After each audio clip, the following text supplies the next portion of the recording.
QSPM merupakan suatu cara, alat atau sebuah pendekatan yang digunakan untuk mengevaluasi strategi alternatif secara objektif berdasarkan faktor-faktor kunci keberhasilan eksternal maupun juga internal yang sebelumnya telah diidentifikasikan. QSPM ini merupakan salah satu tahapan dari pengambilan keputusan yang digunakan untuk menetapkan suatu prioritas strategi sesuai dengan daya tarik relatif dari berbagai alternatif strategi. Istilah QSPM. Terdapat beberapa istilah dalam matriks QSPM. Istilah tersebut merupakan kata kunci yang dapat menggambarkan komponen dari QSPM. Istilah tersebut diantaranya yaitu terdapat alternatif strategi, faktor kunci keberhasilan, bobot, skor daya tarik, total skor daya tarik, dan jumlah skor daya tarik. 3 hal baru yang baru saja diperkenalkan.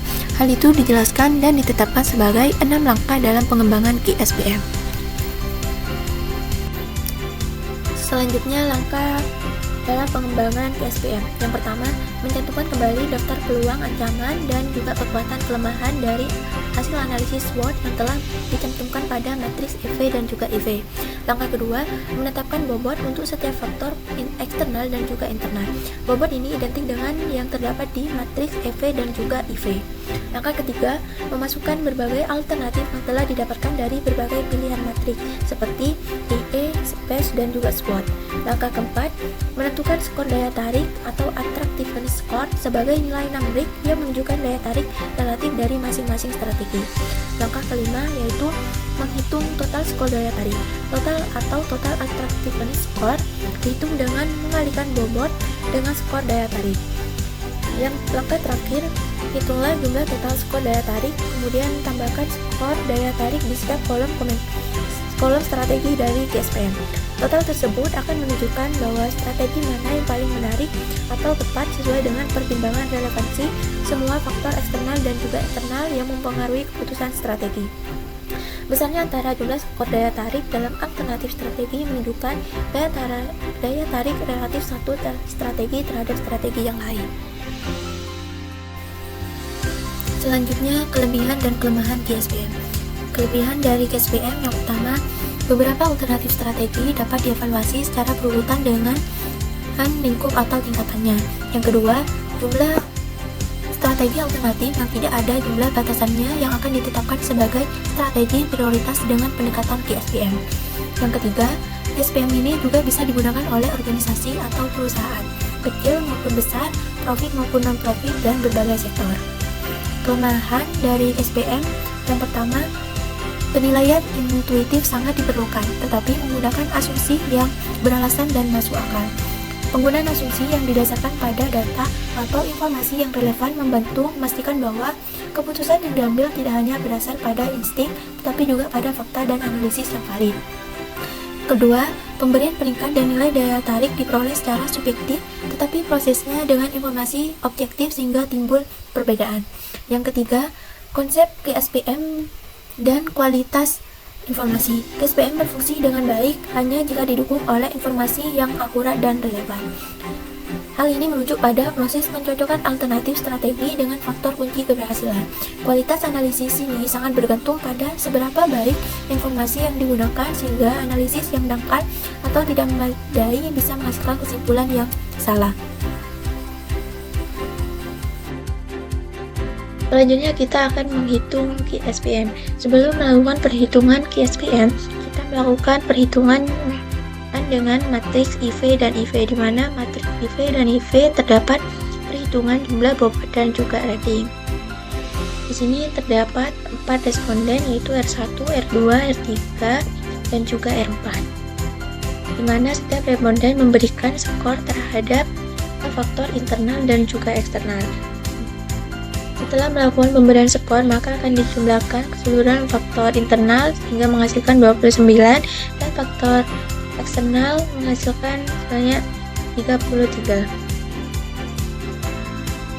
Untuk penjumlahan dari responden, di mana dengan 4 dibagi jumlah dari faktor internal sehingga menghasilkan 0,138 dan seterusnya sampai faktor kelemahan terakhir. Dan selanjutnya terdapat peluang, di mana peluang ini juga sama, yaitu dengan 4 dibagi dengan jumlah dari faktor eksternal. Dan begitu juga sampai ancaman yang terakhir.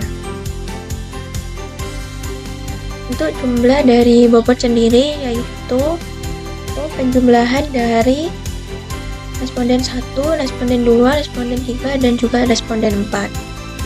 Dan seterusnya sampai dengan faktor eksternal. Sedangkan bobot rata-rata didapatkan dari jumlah bobot dibagi dengan jumlah dari faktor internal, dan juga jumlah rata-rata bobot dibagi dengan jumlah faktor eksternal.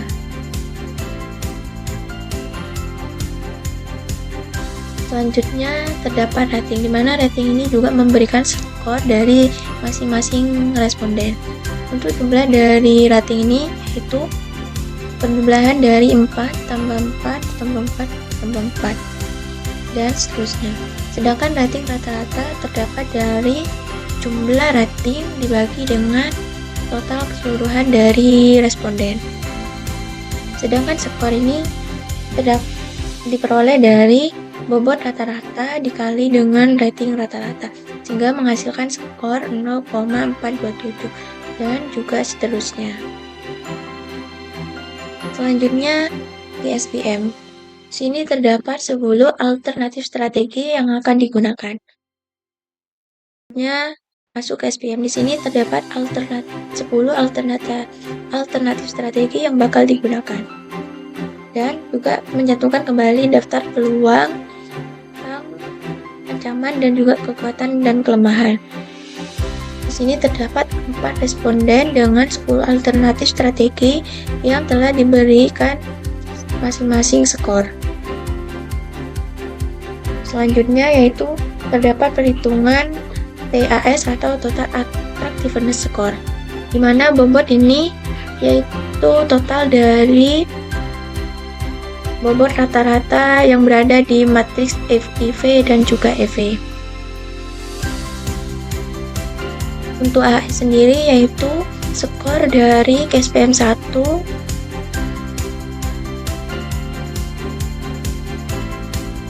sedangkan nilai TAS yaitu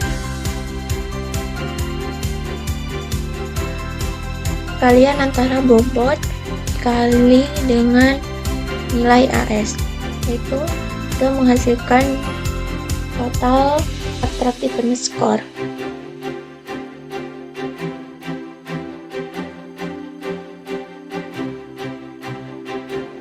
Perkalian tersebut dilakukan sampai dengan 4 responden.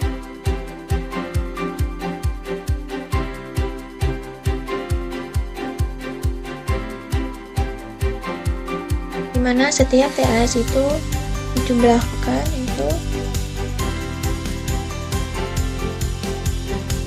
dimana setiap nilai TAS dijumlahkan secara keseluruhan, sehingga dari penjumlahan keseluruhan dari responden itu menghasilkan alternatif strategi atau nilai rata-rata dari 4 responden, dimana yang disebutkan tadi terdapat 10 alternatif strategi. Nilai dari alternatif strategi ini terdapat dari nilai TAS yang telah dijumlahkan tadi